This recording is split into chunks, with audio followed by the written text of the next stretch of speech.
Bi lahko s podjetjem, ki ga vsi poznate, ko je postal IPO, v dobrih 10 letih zaslužili za predčasno upokojitev? Možno je. Najprej, kaj sploh je IPO?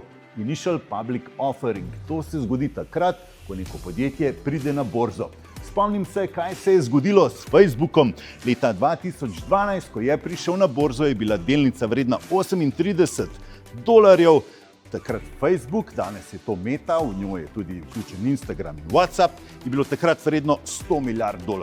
In od takrat v dobrih 10 letih je delnica Mete, takrat Facebooka, zrasla za dobrih 2000%, to je 20-kratnik, torej investicija €10 000 bi vam znašala danes več kot €200 000.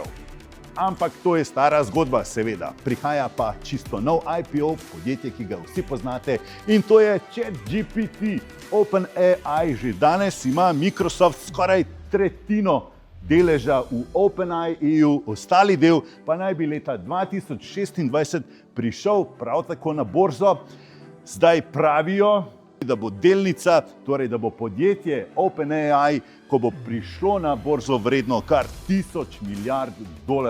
Ali bo lahko torej v 10 letih zraslo za toliko? Bomo pa videli.